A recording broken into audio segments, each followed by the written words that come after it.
It's no secret that Disney Plus hasn't really set the world on fire. Outside of The Mandalorian, there hasn't really been a show on Disney Plus that has felt like you needed to see it. Well, it feels like you need to watch the Marvel shows, but that's because it's all connected, unfortunately. Whilst Netflix and Amazon have Stranger Things and The Boys, they also have other shows that seem to pique viewers' interests. Disney Plus, on the other hand, has The Mandalorian and a bunch of other shows that you feel obligated to watch. Disney has run Star Wars into the ground. I know people liked Andor, but I have to admit I found it to be quite boring. Not bad, mind you, just not as good as people said it was. I shouldn't be too surprised because I was never a huge fan of Rogue One. Both have their moments, but it's surrounded by too much that I don't care about. Then there's Marvel, which feels like it's all being pumped out just for content's sake. None of the shows have really blown anyone away, although I do know that WandaVision and Loki seem to be the people's favourites, and I believe Disney have taken notice as it looks like they're adjusting their strategy.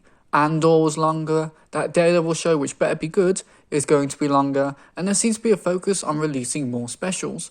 Werewolf by Night sucked ass. It was not very good, but it wasn't bad either. It's the perfect example of saying it exists, because you're not going to care about it either way.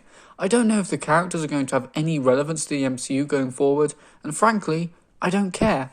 None of the characters were particularly memorable, and it came across to me that the only reason anyone liked the special was because we got a little bit of gore in the MCU, and by a little bit, I really mean a little bit. Werewolf by Night felt like an anime filler episode, except this filler episode is centered around someone who was never introduced in the anime before and is set in a location far removed from anywhere the anime has been before. The middling quality of Werewolf by Night combined with the lackluster Disney Plus shows made me very concerned about the Guardians of the Galaxy holiday special. Now, I do really like Guardians of the Galaxy. It was a fantastic film which shattered all expectations as a film with a talking raccoon, voiced by Bradley Cooper, and a walking tree, voiced by Vin Diesel, ended up being a financial success. I even loved the more divisive Guardians of the Galaxy Volume 2. It developed certain characters further, such as Rocket, and I love how it made Yondu into a character that you actually care about and would go on to miss. Avengers Infinity War and Endgame only enhanced my love for this ragtag group of misfits. Knowing James Gunn was involved was a major plus, but when I found out that James Gunn was inspired to make this special because of the Star Wars Holiday Special, I thought, oh no. Now, I've never seen Star Wars The Holiday Special because I've heard that it is unsightly. It is an unfortunate abomination that should have never been made, and we must burn all trace of its existence. Not in James Gunn's opinion, apparently, so my expectations for Guardians of the Galaxy Holiday Special were very mixed, and I have to say that I really loved it. It is the perfect special, and I believe that both Marvel and Disney need to pay very close attention to what made Guardians of the Galaxy Christmas Special work, so that they can make their future specials actually worth watching, because I still haven't finished Miss Marvel, and I haven't even started She-Hulk. I know those aren't specials, but if I can't even make myself watch those, then there better actually be something special about the special to get me to watch it. So why does the special work? Well, it works because it feels like a side story, as if our characters have wandered off the main quest for a while. I like that it shows our characters doing something other than fighting galaxy-destroying villains, and I like that this side story decides to have two side characters be its lead. Drax has always been a beloved character in the MCU. He is hilarious, and it will take some serious effort from Dave Bautista to find a character that people will connect him with more. Although as the world's best wrestler turned actor, I have full faith that he'll be able to find a compelling role that many will connect him to. He's quickly made a name for himself in the industry and continues to impress all those that watch him. Mantis is a character that I haven't really connected with yet. She's by no means a bad character, nor is Pom Clementine a bad actress. It's just that the ensemble cast for Guardians of the Galaxy is so memorable that I feel like Mantis has often been pushed into the background in favour of more popular characters such as Star-Lord and Rocket Raccoon. Guardians of the Galaxy Holiday Special is Mantis' film.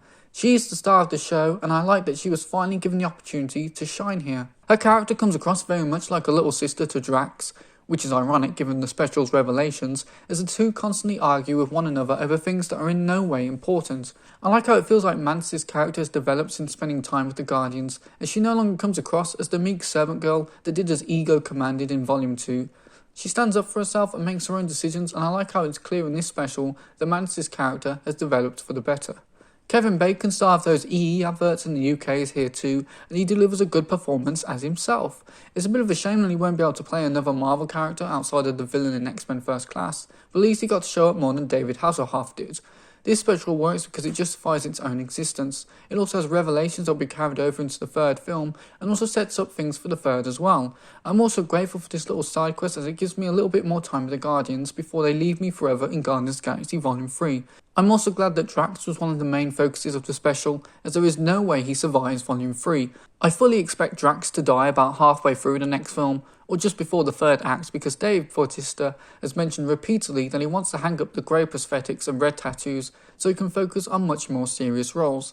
This is why I'm glad that I got to see a jovial and jolly Drax one last time before his final hurrah.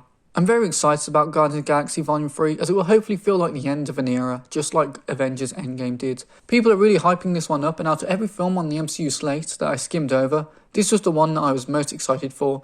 It's also the film with the most pressure to stick the landing. As good as Guardians of the Galaxy was, it has certainly aged a little bit and no longer has the freshness it did when it first released, and Guardians of the Galaxy Volume 2, whilst being the film that I prefer, has a few tonal issues and misplaced comedy moments that I don't think always work or land. I hope that Guardians of the Galaxy Volume 3 is able to hit the emotional beats that it wants to, without relying too much on comedy. The last thing I want is a repeat of Thor Love and Thunder, where I ended up watching a parody of the characters that I love. I doubt that James Gunn has gone that far, especially with how happy the actors appear to be with this upcoming film, but whether it satisfies me is another story. Guardians of the Galaxy Holiday Special exceeded my expectations and reinvigorated my interest in the final part of the trilogy. It was able to feel like a worthwhile experience, and one that was intrinsically linked to Christmas. This was a Christmas special, not a shorter film that happened to have a Christmas tree in the background, and I hope Marvel are able to replicate this special's quality in future outings.